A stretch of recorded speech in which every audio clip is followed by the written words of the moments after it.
سلام نعخاتكم يخون بروخات نايز مدب زي تخاتاتلتي بقر حقن صدقن فردن فتحن حنا مفداين كحسان ناي እግዚአብሔርዩ ناي سباي كونن بزبلار استي قداماي كفال حليفه نيري حج ترف خفال كقربه ابز تمرتنازي حقن صدقن فردن فتحن حنا مفداين كحسان ناي املاح كم زخونه املاحنا املاح حقي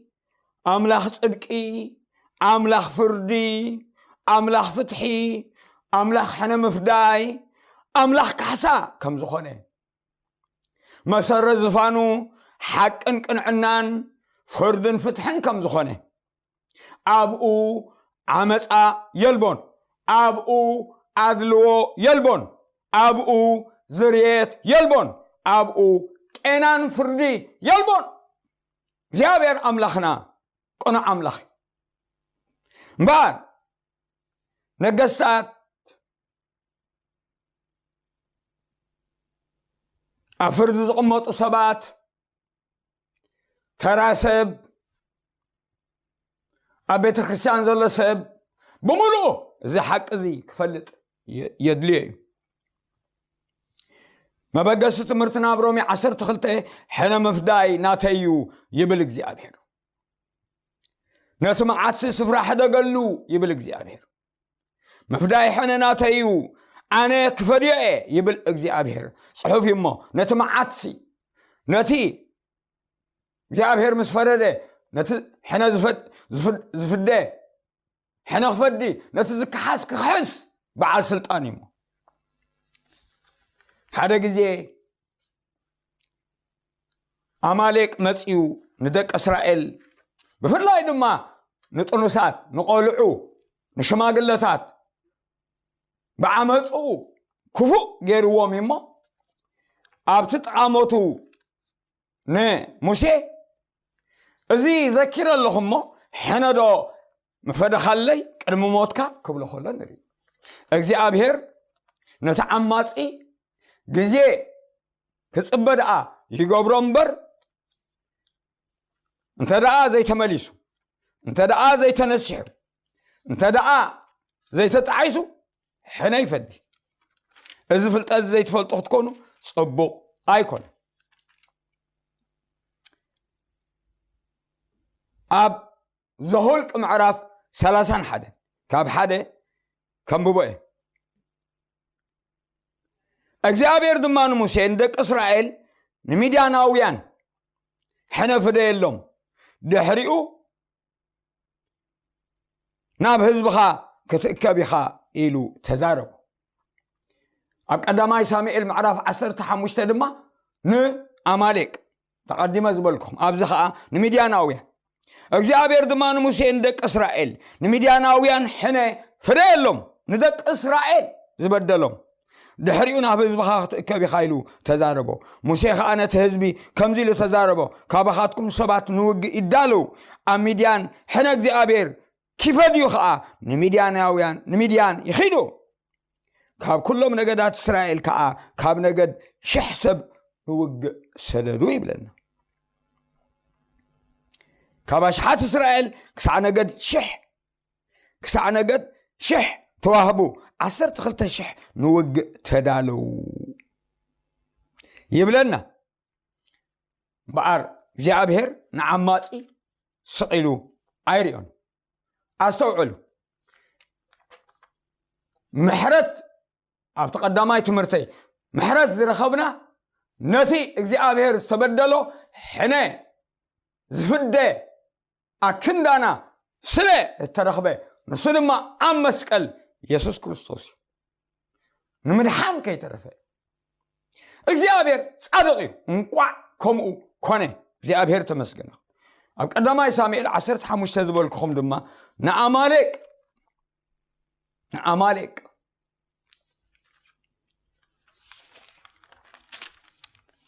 ሳሙኤል ድማ ንሳኦል ኣብ ልዕሊ ህዝቡ እስራኤል ንጉስ ክትከውን ክቐብኣካ እግዚአብሔር ንዓይለ ኣኸኒ ሕጂ ኸኣ ነቲ ድሃይ ቃል እግዚአብሔር ስማዕ እግዚአብሔር ጎይታ ሰራዊት ከምዚ ይብል ኣሎ ንእስራኤል ካብ ግብፂ ክድይብ ከሎ እቲ ኣማሌቅ ኣብ መንገዲ ፀኒሑ ዝገበሮ ዘኪረየ ኣለኹ ሕጂ ኪድ እሞ ንኣማሌቅ ተዋግኣዮ ዘለዎ ዘበለ ኩሉ ድማ ፈፂምካ ኣጥፋእዮ ኣይትንሓፎ ግናኸ ካብ ሰብ ክሳዕ ሰበይቲ ካብ ቆልዓ ክሳዕ ህፃን ካብ ብዕራይ ክሳዕ በጊዕ ካብ ገመል ክሳዕ ኣድጊ ቅተል መቸም ናይ ሂዩማኒዝም መንፈስ እዚ ዓለም ሒዛቶ ዘላ ፍትሒ ዘይብሉ ከንቱ ፍልስፍና ንእግዚአብሔር ከም ዓማፅያ ተቆፅሮ እግዚአብሔር ጻድቕ ይብለካ ኣለኹ እግዚአብሔር ጻድቕ ይብለካ ኣለኹ እምበር ሕነፈ ደየለይ ዝብል ኣምላኽ እዩ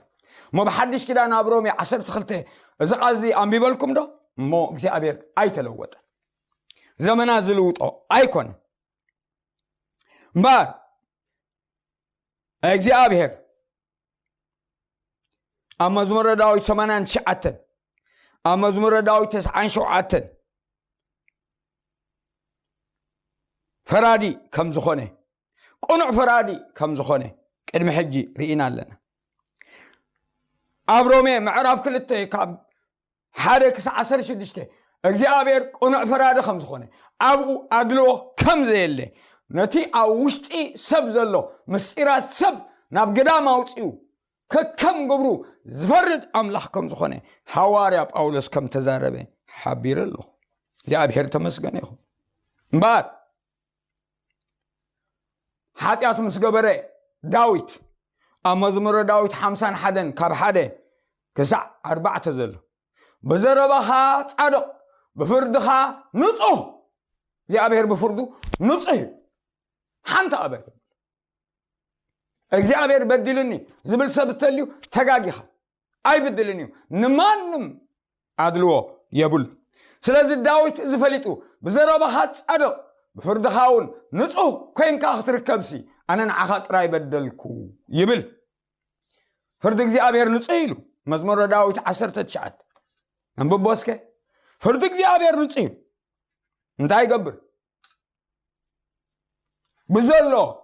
ፍርዱውን ቁኑዕ ኢሉ እግዚአብሔር ተመስገነ ይኹን ነንብቦስከ መዝሙረ ዳዊት 19 እንታይ ይብል ከምዚ ይብል ፍርሃት እግዚአብሔር ንጹህ እዩ ንዘለዓለም ይነብር ኢሉ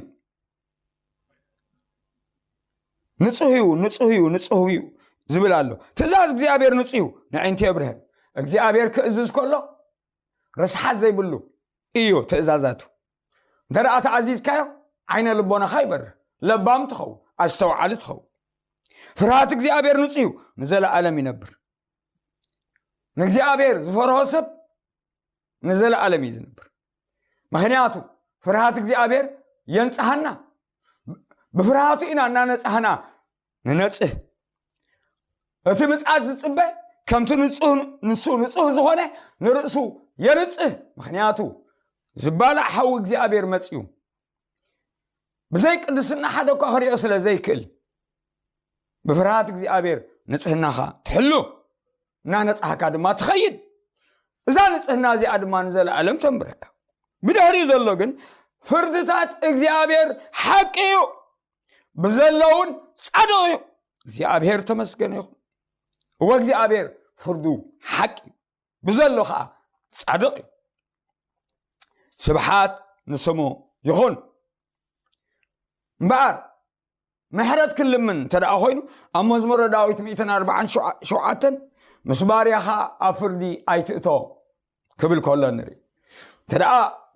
ብፍርዱ መፅኡ ሓደ ካብ ቅድሚኡ ደው ክብል ስለ ዘይክእል ብክርስቶስ ኢየሱስ ተዘይመፂኻ ብሓጢአትካ ክትመውት ኢኻ ፍርድኻ ሞት እዩ ዓስቢ ሓጢአት ሞት እዩ ውህበት ጸጋ ኣምላኽ ብክርስቶስ ኢየሱስ ግና ናይ ዘለዓለም ህይወት እዩ ሮሜ ምዕራፍ 6 ፍቅዲ 13 እምበር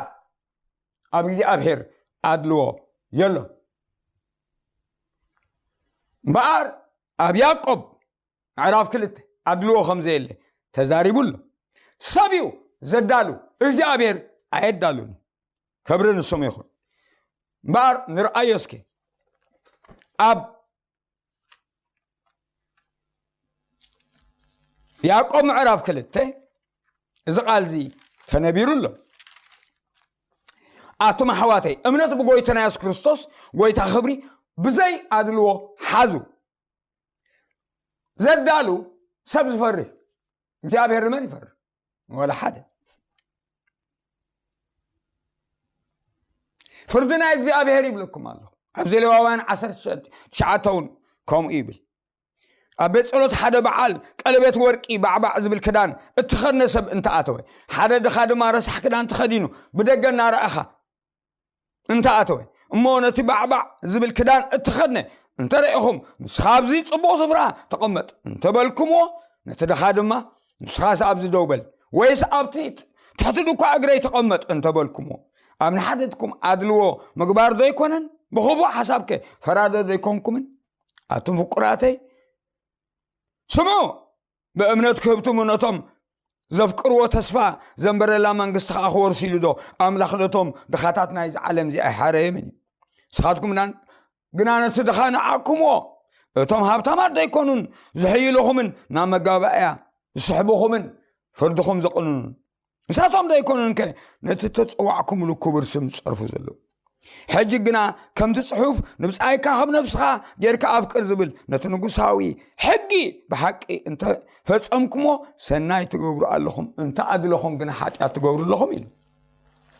زي لو وين 19 تخري خلنا فردنا እግዚአብሔር كم زخونه كلاي زنا مؤال معرف اسرا كرئ خلنا يوسافات تطنقوا اتم كهنات فردي ناي እግዚአብሔር يمو تحلو كاب عمص كاب طواي منقد كاب بقبو ويبسفل عليه منقد تدلوه تطنقوا كبلون كله نري زي لو وين 19 خمزيبل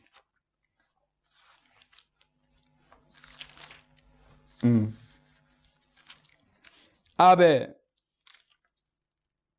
عسرت حدا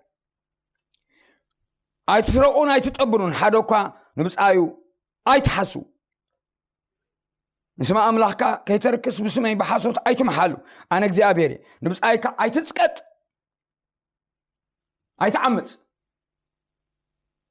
أي تزرفو وعلت وعلاي دموز مالتي كصعب جحات مساخا أي حدر صباحك بكاء نابلكا نرأسها خلكا نرأسكن بتا دموزنا نبره جزا خراي كوتت دقو هبن نخبلو خلو تحضرون توعلون لحرخينكا عمس إنيا يخ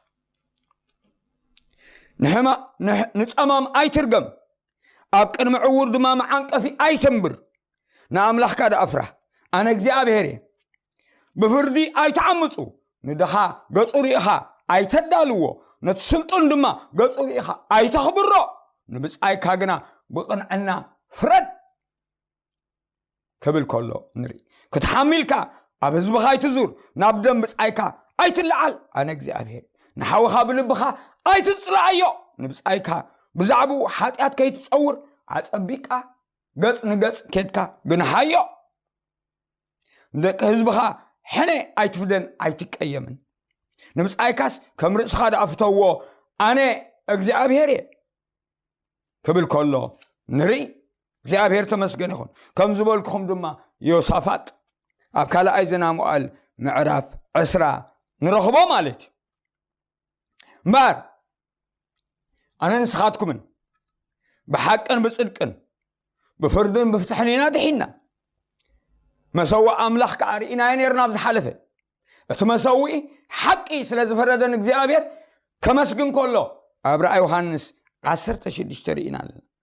مسوى أملاح ناي حقي ناي صدقي ناي فردي ناي فتح بوتاي أمسكال نيسوس تخكل فرد خركب كله نريو أمسكال كتمت كلها فرد እግዚአብሔር فتح እግዚአብሔር قنعنا እግዚአብሔር حق እግዚአብሔር خاطري خبرن السم يخ مس عمصقنا سقيلمو عمصኛታት ስለዝኾኑ ጲላጦስ ሓንተ አበር ከም ዘይብሉ ናፈለጠ ምን ተሰባህ ከብል እሕልፊቦ ኣብ አፉ ኣብ ግብሩ ኣብ ሓሳባቱ ኣብ ቃላቱ أبساي ترخب علم عمس أمه نعماتي أصدقاء نقنع اتبدل فردا كفويو زي كان السوعل يقبأنا ناي بيت مقدس مسوي كابس رازي تصريحو أسرازي دما ناي فردي مسالي ناي فرد ما الأخت دما له أتز بدله أبقو فردو يقبل زي أبهر مبار نعماتي أي حلقنيو مس عماتون أي وجنني زي أبهر نحساوي أي حلقنيو نعمت كوي لدما أي ناقفني እግዚአብሔር ንጠባሪ አይሕለቀኒዩ ንሓሶት ከዊሉ ድማ አይጣበቀኒ እግዚአብሔር ዝተመስገነ ይኹን ኣብ ማቴዎስ 5 ዘንበብናዮ ይትርስዑ ናብ መሰውኢ ክትከይድ ከለኻ መባእካ ቅድሚ ምቕራብካ ሓውኻ ዝበደልካዮ ሓውኻ ሓዚኑልካ ከም ዘሎን ተፈሪጥካ መሰውኢኻ ኣይኮነን ኣምላኽ ዝደሊ ክድ ነቲ ሕልንኡ ዝተበደለ ሓውኻ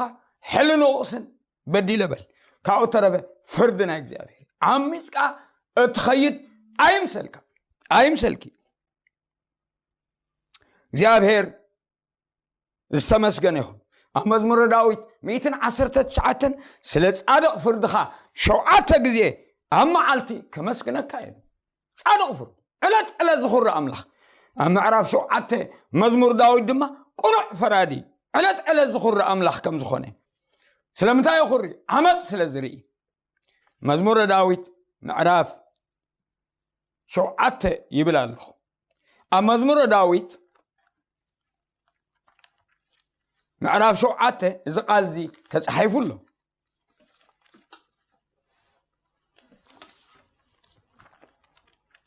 መዝሙረ ዳዊት ምዕራፍ 7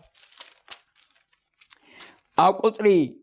9 ንልብን ኮላሊትን እንትምርምር ጻድቕ ኣምላኽ ኢኻ እሞ ንኽፍኣት ረሲኣን ኣጥፋእዮ ንጻድቕ ግና ኣጽናዓዮ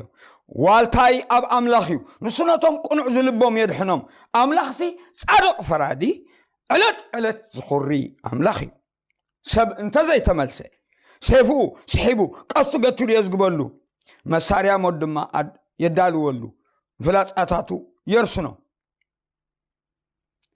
እንሆነ እከይ የቕለሉ حسام تنيسو حاسوتي ولد قدقاد كعيتو عمقا نابتاسو خعاتا قدقاد ون ودغي كفاءاتو نابرسو كملس عمتاون ناب قرقرتو كيورد ايو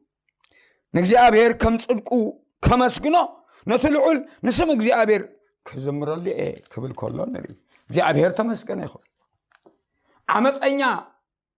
مرحي عمتاينا نقص قنا ابزريو رسيانن عمتن يبزح مصحف مثالي كوم يبل مصحف مثالي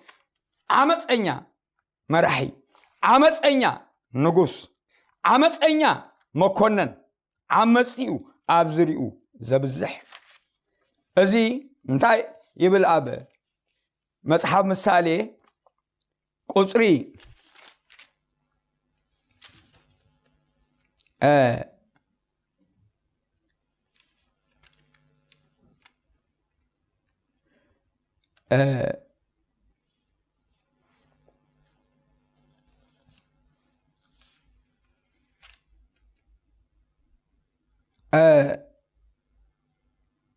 أربعة نقصنا هاجر بفردي يصنع فتاو مماري جاغنا يدفع قبو تقبلوا فردي قنن نقصنا هاجر بفردي يصنع فتاو مماري جاغنا يدفع وشيخ ما تزاري بله قطري زي زنببكو أب 28 قطري 29 قطري 4 28 قطر خلته كاب حدا سقع كلته رسيان صقوم زي بلوم يهدمو صارقان غنا كم شدنا انبسا يتبعو مخنياتو حلنا زو قسم يبلو من تبعاتهم كاب حلنا امي بسر ابسا هاجرسي حلقاتاتا يبزحو بسالا استوعلن طببنيا سبغنا هلواتا ينوح يبل دغاغيمو بزعبا فردي بزعبا فتحي كزارب كله إذا قال زي يتقم قال أملاخ ما أستوعلكم كتكونوا تسفى يقبر زفان إغزيابير بصدقي بحقي بفردي بفتح ترى كي أنا تنيع زنبر اللي خوينو أتي صادق زمنبرو قنع زفردو مرحد ما لمعاتو ينوح مبار أزفلتنا أب هاجر يخون أب بيت يخون أب بيت كريستيان يخون عدلو مقبار زمصو صعبين كنفلت يقبان حماقي اسكي عدلو مقبار زمصو أمثالي 14 كم زيل له مثالي 14 انتايبل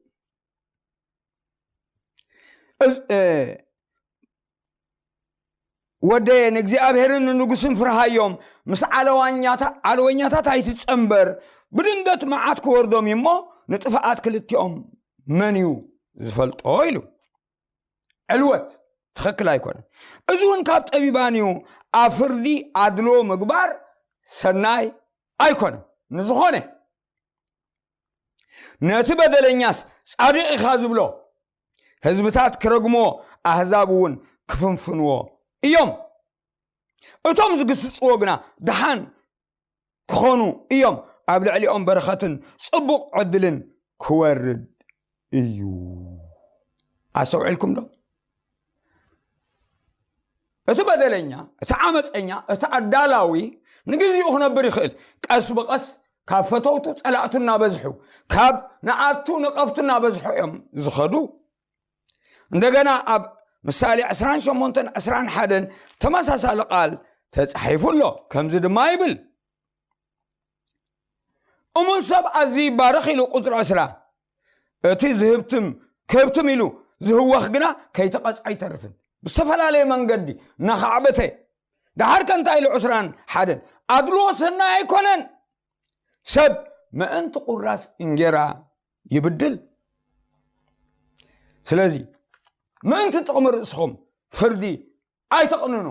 ፍርድን ፍትሕን ናይ እግዚኣብሔር እዩ ሕነ ምፍዳይን ካሕሳን ናይ እግዚኣብሔር እዩ ስለዚ ኣብ ሓድሽ ኪዳን እውን ከምዚ ኣብ ምሳሌ ኣንቢበየ ዘለኹ ኣብ ቆሎሴ 3 እንተደኣ ኣንቢብና ኣድልዎ የለና ብእግዚኣብሔር ኣብ ሳልሳይ ምዕራፍ መወዳእታ ቁፅርታትን ኣብ 4ይ ምዕራፍ ቁፅሪ 1 ኣብ ቆሎሴ እዚ ቃል እዚ ጽሒፉሎ ሐዋርያ ጳውሎስ ኣብ ኤፌሶን እውን 6ይ ምዕራፍ ቁፅሪ 7 ካብ 6 ክሳዕ 9 ዘሎ ጽሒፉ ኣሎ ከምዚ ድማ ይብል ንሰብ ዘይኮነስ ከም ንጎይታ ገይርኩም ብፍታም ተገዝኡ እቶም ትግዝኡ እቶም ተገልግሉ ኢሉ ባርያ ኾነ ጨዋ ኾነ ነፍሲ ወከፍ ሰናይ ዝገበረ ካብ ጎይታ ከም ዝቕበሎ ፍለጡ ኣቱም ጎይቶት እውን ከምኡ ግበሩሎም እቲ ጎይቶኦምን ጎይታኹምን ኣብ ሰማይ ምህላው እሞ ኣብኡ ኣድሎ ገጽ ከም ዘየልቦ ፈሊጥኩም ምፍርራህ ሕደጉ ሕደግ نستوعب قولوسين بقى سالساي معرف كاب 25 كنبوه لك اعتماسا سالم استزاربه اب 25 اتزعمصس اب كند تزعمصو كفده ايو ادلو وغصن يلبو عميصكا كيتفدخ ترف ايمسلك دحر رابعي معرف قصر حده اتم بويتو سخاتكم ون ኣብ ሰማይ ጎይታ ከም ዘለኩም ፈሊጥኩም ሲ ንጉዛኣትኩም ቁንዑን ግቡኡን ግበርሎም ኣብ ኤፌሶን ምፍርራህ ሕደጉ ኢሉ ኣብዝኸ ቁንዑን ግቡኡን ከዓ ግበሩ ፍርዲ ናይ እግዚኣብሔር እዩ ፍትሒ ናይ እግዚኣብሔር እዩ ሕነ ምፍዳይ ናይ እግዚኣብሔር እዩ ካሕሳ ድማ ናይ እግዚኣብሔር እግዚኣብሔር ይኽሕስ ኣብ ዮኤል ኣንቢብና ናብ መውዳእ ገጽና ክንከይድ ኢና እምበኣር ኣብ መዝሙረ ዳዊት ሓቅን ፍትሕን ለውሃትን ሓቅን ፍርድን ሰላምን ተሰዓዓማ ክብል ከሎ ሓደ ካብቲ ሓደ ክትፈልዮ ዘይትኽእል ምዃንካ قليص الله እግዚአብሔር ዝተመስገነ ይኹን እምበር ዝኸስ ኣምላኽ ስለ ዝኾነ እቲ ዝተበደለ ክድብሶ ከም ዝኾነ ኣብ ዮኤል ምዕራፍ 2 ኣብ ፊልጵ ምዕራፍ 2 ተጻሒፉ ለሞ ንዑም ቢበ ናብ ምውዳእ ገጸይ ክኸይድ እየ እግዚአብሔር ይመስገን ተረዲኡኩም ክኸውን ተስፋ ይገብር ዮኤል ምዕራፍ 2 እዚ ቃል እዚ ተዛሪቡሎ ከም ዝኽሕስ ምዕራፍ 2 እንተ ደኣ ኣንቢብናዮ ነዊሑ እቲ ጥቕሲ ተነስሑ ተመለሱ እግዚአብሔር ኣክንዲ እቲ ቃቄጣ ጎደቦ ኣንበጣ ኩብኩብታ ዝበልዓኩም ክኻሰኩም እሞ ተመለሱ ክዳንኩም ዘይኮነስ ልብኹም ቅደዱ ኢሉ እሎሞ ሽዑ ክኻሶም ከም ዝኾነ ክዛረብ ከሎ እንታይ ኢሉ ካብ ቁፅሪ 11 ኣቲ ሃገር እግዚአብሔር ዓብይ ነገር ገይሩልኪ እሞ ኣይትፍሪ ተሓጎስ ባህውን ይበልኪ ኣቶም እንስሳ መሮር እቲ መጓሰይ በረኻ ለምሊሙ ኦም ፍሪኡ ይፈሪ ኦም በለስን ተኽል ወይንን ከዓ ሓይሉ ይህብ ኣሎ እሞ ኣይትፍሩ ኣቶም ደቂ ጽዮን ዝናብ ጽድያ ብልክዕ ይህበኩም ዝናብ ጽድያ ጽባሓት ከም ቀደሙ የውርደልኩም ኣሎ እሞ ተሓጎሱ ብእግዚአብሔር ኣምላኽኩምን ባሃይበልኩም ዓውዲ እኽሊ ክመልእ መፅመቑታት ወይኒ ዘይቲ ክጅርብብዩ ኣነ ከዓነቶም ኣንበጣ ኩብኩብታ ጎደቦ ሓሰኻ ኣባኻትኩም ሰደድክዎ ዓብይ ሰራዊተይ ዝበልዐን ዓመታት ክኽሕሰኩም እየ ይብል ዝኸስ ኣምላኽ ኣብ ዘዳግም 32-35 ድማ ሕነ መፍዳይን ካሕሳን ናተዩ ኢሉ እሎሞ እዚ ኣብ ፊልጵ ዘሎ ኣንቢበ ብኡ ክውድ እግዚአብሔር ዝተመስገነ ይኹን እምበኣር ሓቅን ጽድቅን ፍርድን ፍትሕን ሕነ መፍዳይን ካሕሳን ናይ እግዚአብሔር ፊልጵ ምዕራፍ 1 ቁፅሪ 1 እምበኣርሲ ገለ ምጽንናዕ ብክርስቶስ ወይስ ገለ ደበሳ ወይ ካሕሳ ናይ ፍቕሪ ወይስ ገለ ሕብረት መንፈስ ወይስ ገለ ምሕረትን ድንጋጽን እንተሎ ብሓንቲ ሓሳብ ብምዃንኩም ብሓንቲ ፍቕሪ ብምህላውኩም ብሓንቲ ነፍሲ ኮይንኩም ሓደ ብምሕሳብኩም ሓጎሰይ መልኡ ይብለና እሞ እዚ ፈሊጥና ንእግዚአብሔር ንፍራሃዮ እግዚአብሔር ጻድቕ ፈራዲዩ እግዚአብሔር ቁኑዕ ፈራዲዩ እግዚአብሔር ኩሉ ዝገብር ኣምላኽ ምዃኑ ፈሊጥና ንእግዚአብሔር ንፍራሃዮ ዝወደሓንኩም እግዚአብሔር ይባርኩም አሜን